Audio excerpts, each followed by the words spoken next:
کو جو واصل جہنم کیا تھا وہ 70 بندے تھے، اور ان 70 میں سے آپ صلی اللہ علیہ وسلم کا جو لشکر تھا 35 بندے پورے لشکر نے واصل جہنم کیے تھے، جہنم کی طرف بھیجا تھا، اور 35 جو بندے تھے وہ مولا کائنات امیر المومنین حضرت علی علیہ السلام نے اکیلے ہی 35 بندوں کو جہنم کی راہ دکھائی تھی۔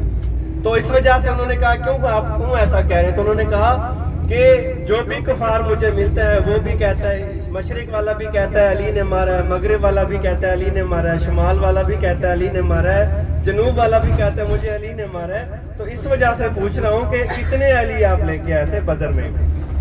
بدر میں شکست ہوئی، اس کا بدلہ لینے کے لیے کفار مکہ نے اگلا پلان کیا کہ عہد لڑی جائے، کیونکہ یہاں پر آپ کو بتاؤں کہ ملک کوئی بھی ہو، پاکستان ہو، انڈیا ہو، ازادار ہوتے ہیں، ان کا کوئی وہ نہیں ہوتا، تو وہ ہمارے اوپر ٹھپا لگا ہوا ہے، مہر لگی ہوئی ہے کہ دہشت گرد ہے مسلمان، لیکن ایسا نہیں ہے۔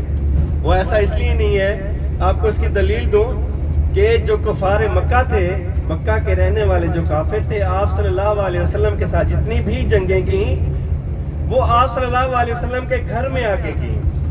آپ صلی اللہ علیہ وسلم ادھر نہیں گئے لڑنے کے لیے، کوئی بھی جنگ ہو، بدر دیکھ لیں، احد دیکھ لیں، خندق دیکھ لیں، مدینہ کے اندر آ کے انہوں نے لڑی ہے، آپ نے اپنا سیلف ڈیفنس کیا ہے، تو جاریت نہیں کی، سیلف ڈیفنس کیا ہے، تو مسلمان ہرگز دہشت گرد نہیں ہو سکتے۔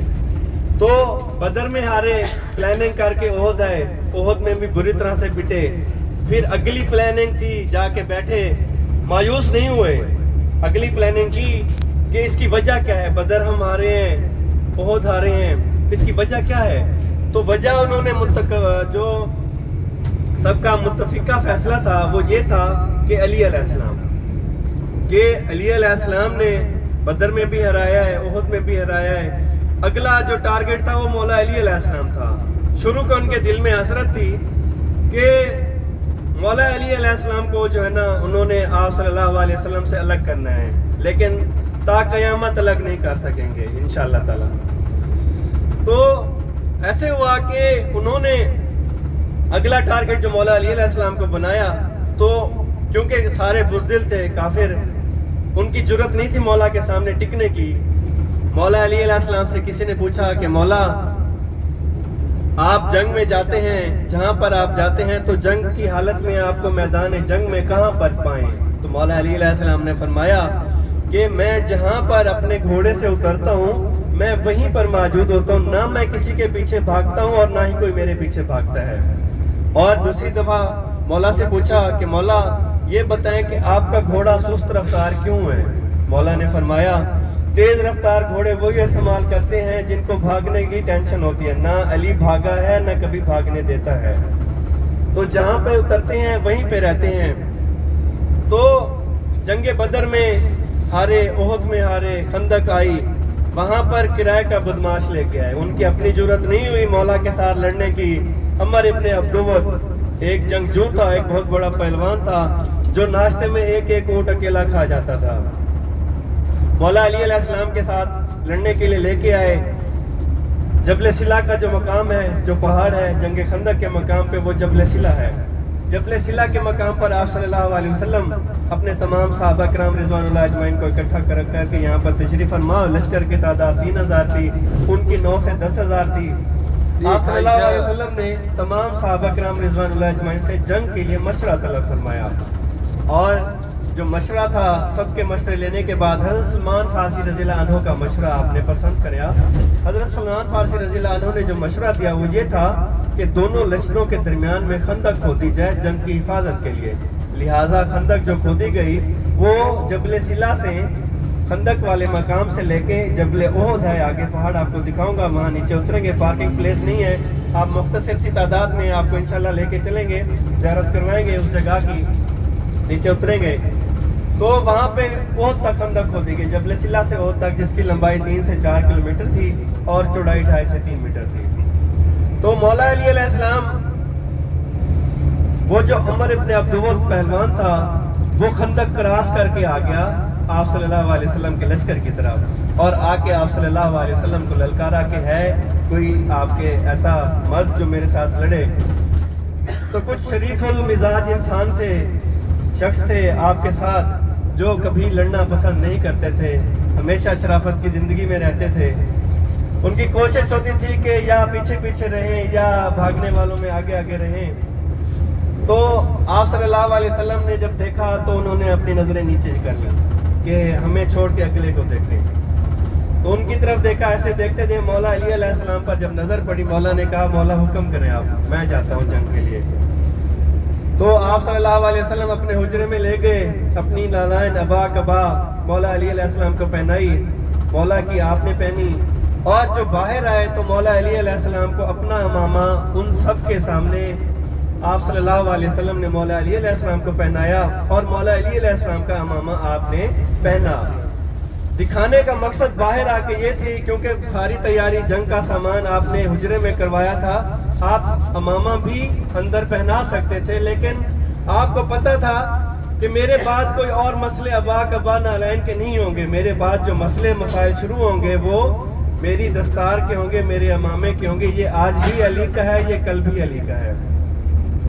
مولا علی علیہ السلام کو بھیجا. مولا بڑے شان شوکت سے پیدل گئے عمر ابن عبدوت کی طرف، کیونکہ جنگ کے اصول تھے پہلے عرب میں کہ جانے سے پہلے 3 باتیں پوچھی جاتی تھی اگلے لڑنے والے سے. ایک تو یہ تھا کہ جنگیں 2 طرح سے ہوتی تھی. ایک گھوڑے کے اوپر لڑی جاتی تھی، جو گر جاتا تھا وہ ہار جاتا تھا. اور دوسرا یہ تھا کہ ایک گھوڑے پہ ہو اور دوسرا نیچے ہو، اور نیچے والا اگر بلائے اوپر والے کو کہ نیچے آ کے لڑو تو وہ مرنے اور مارنے والی بات پہ کہانی ختم ہوتی تھی. مولا علی علیہ السلام چونکہ پیدل آئے تھے اور عمر ابن عبدوت جو تھا وہ گھوڑے پایا تھا. تو مولا علی علیہ السلام ان کے پاس آئے اور مولا نے کہا اسلام قبول کرو. اس نے کہا اسلام قبول کرنے آتا تو میں یہاں پہ لڑنے آتا. ہو کون؟ اس نے کہا ابھی پتہ چل جائے گا میں کون ہوں.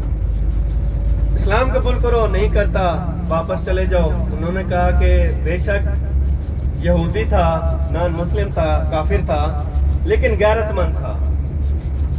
اس نے کہا واپس آنے کے لیے میں نہیں آیا. پیچھے میرے جو خاندان ہے، جو میرے قبیلے ہیں، جو میں بڑا جنگجو ہیں، وہ مجھے کیا کہیں گے آپ وہاں سے لڑنے گئے اور وہاں سے پیچھے آ گئے ہو. تیسرا جو مولا نے سوال کیا کہ اگر وہ نہیں کر سکتے تو آپ پھر نیچے اتر آؤ، پھر ہم مقابلہ کرتے ہیں. اس نے کہا کہ آج کا بچہ، میں اتنا بڑا جنگجو ہوں، عمر رسیدہ ہوں، بہت بڑا پہلوان ہوں، مجھے آفر کر رہا ہے. تو وہ نیچے اتر آیا. مولا نے کہا حملہ کرو. اس نے کہا عمر ابن عبدوت نے کہا کہ نہیں آپ حملہ کریں. مولا نے کہا اگر میں حملہ کروں گا تو آپ کے دل میں قیامت تک حسرت رہ جائے گی کہ کاش مجھے حملے کی اجازت پہلے دیتے. تو مولا نے کہا کہ آپ حملہ کرو. عمر ابن عبدوت نے حملہ کیا، نیزہ مارا مولا کو. اتنا قیمتی نیزہ تھا، بہت زیادہ. تو وہ مولا نے وہ نیزہ کھینچ کے فضا میں بلند کیا. عمر ابن عبدوت نے کہا ہم یہاں پہ پہنچ رہے ہیں، باقی جو ڈیٹیل تو اپنے پروپیگنڈا کیا تھا، انہیں افواہ پھیلائی، سب بھاگنے لگے. تو پھر مولا علی نے سامنے آپ صلی اللہ علیہ وسلم کو بلند کیا، 2 ہاتھ سے پکڑ بلند کیا، رسول اللہ کو اندر کیا کہ حاضر رسول اللہ صلی اللہ علیہ وسلم، حرم پڑی یہ حاضر رسول اللہ ان کے اوپر وار کیا تھا کہ آخر دانت سے دندان مبارک، 2 دندان. تو وہ کھڈے میں گر گئے تھے. مولا علی نے کھڈے میں سے اٹھایا اور رسول اللہ کو ان کو اٹھا کے اپنے ہاتھ پہ بلند کیا اور کہ رسول اللہ زندہ ہے ایسا سب کو پتہ ہے. جو تھے جیسے پھر ان کو دکھایا تھا کہ حاضر محمد رسول اللہ، کہ یہ محمد رسول اللہ، یہ ان کی یہ زندہ ہے. تب اللہ تعالیٰ نے حضرت محمد صلی اللہ علیہ وسلم کو جو ہے نا جبریل علیہ السلام کے ذریعے پیغام بھیجا کہ یہ آپ کو بلند کر کے دکھا رہے ہیں کہ ایک ایسا وقت آئے گا آپ نے ان کا ہاتھ بلند کر کے کہنا ہے فہذا علی مولا. ادھر آئے آپ صلی اللہ علیہ وسلم 1000 کا لشکر لے کے آئے، جن میں سے 300 منافقین نے آپ صلی اللہ علیہ وسلم کا ساتھ چھوڑا. ان کا جو سردار تھا اس کا نظریہ تھا کہ جنگ مدینہ شہر کے اندر لڑی جائے، لیکن آپ کے جانثار صحابہ کرام رضوان اللہ اجمعین دامن عہد ہے، یہاں پر لڑی گئی. یہ جنگ 2 مراحل میں مکمل ہوئی. آپ صلی اللہ علیہ وسلم نے 50 صحابہ کرام رضوان اللہ اجمعین کو، یہ جو پہاڑی آپ دیکھ رہے ہیں جو لوگ کھڑے ہوئے ہیں جبل رومان، تو مولا علی علیہ السلام آپ صلی اللہ علیہ وسلم کے ہمراہ تھے، کیونکہ کہ کوئی بھی ایسا جنگ کا میدان نہیں تھا جہاں پر مولا علی علیہ السلام کے بغیر جنگ ہوئی ہو. تو یہاں پر جو کفار کا لشکر موجود تھا، حضرت اپنا وہ تو ہم ان کو کہتے ہیں خالد بن ولید اسلام قبول کرنے سے پہلے، لیکن آپ کچھ مورینہ بتائیں کہ خالد بن ولید اور ابو سفیان جو تھے وہ ان کے کفار کے لشکر میں موجود تھے، اور انہوں نے آ کے حملہ کیا آپ صلی اللہ علیہ وسلم کے لشکر کو. تو ایک وقت ایسا آیا کہ آپ صلی اللہ علیہ وسلم تنہا رہ گئے، اور تنہا جب رہے تو کفار کا جو لشکر تھا وہ چڑھ دوڑا تھا. اتنا قریب پہلے پتھر مارتے رہے آپ صلی اللہ علیہ وسلم کو، پھر اتنے قریب آئے جیسے میں آپ کے قریب کھڑا ہوں کہ اگر تلوار مارتے تو آپ صلی اللہ علیہ وسلم کو لگ جاتی. اسی دوران آپ صلی اللہ علیہ وسلم بالکل پر امید رہے، اور آپ صلی اللہ علیہ وسلم نے صرف ایک دفعہ یا علی مدد کہا. اسی دوران مولا علی علیہ السلام آئے اور مولا کے ایسے بائیں ہاتھ میں اس طرح سے تلوار پکڑی ہوئی تھی مولا نے، اور آ کے نبی پاک صلی اللہ علیہ وسلم کے دل طواف کیا. جیسے ہی طواف کیا تو طواف کرنے کے دوران ان کی گردنیں کٹ کٹ کے گرتی رہیں، خالی ہو گئی، اور وہ ڈر کے پیچھے کھڑے ہوئے. وہاں سے جو پیچھے کی طرف یہاں سے ایسے بھاگے کفار، اور وہاں پہ جو ماشاء اللہ سے مال غنیمت کے شوقین حضرات تھے، وہ لوٹ کا مال اکٹھا کرنے کے ایکسپرٹ تھے، غنی ہو گئے بعد میں. جب مولا علیہ السلام نے حملہ کیا تھا اور آپ صلی اللہ علیہ وسلم کے باہر طواف کر رہے تھے، تو اس وقت جو ہے نا ایسے ہوا کہ یہ بھاگ دوڑ مچ گئی تھی کفار کے لشکر میں. انہوں نے ایک پروپیگنڈا کیا تھا کہ معاذ اللہ ثم معاذ اللہ کہ نبی پاک صلی اللہ علیہ وسلم وہ جو ہے نا اس دنیا سے چلے گئے، وہ شہید ہو گئے. ان کا جو پروپیگنڈا تھا، یعنی کہ وہ مایوسی پھیلانا چاہتے تھے لشکر میں. تو اسی دوران پھر مولا علی نے پھر پہلے لیفٹ ہینڈ میں تلوار پکڑی ہوئی تھی ایسے اس سائڈ پہ، پھر مولا نے سیدھے ہاتھ میں تلوار پکڑی، اور پھر مولا نے حملہ کیا. اور ایک ہاتھ پہ مولا نے سردار الانبیاء کو اٹھایا ہتھیلی پہ، اور جب وہ اس کے اوپر آپ نے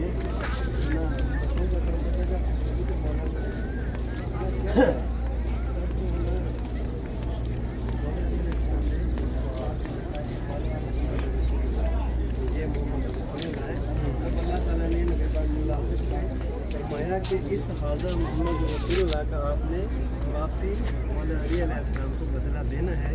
خم کے میدان میں پھر مولا علی علیہ السلام کو ہاتھ پکڑ کے حاضر رسول اللہ صلی اللہ علیہ وسلم کو حاضر علی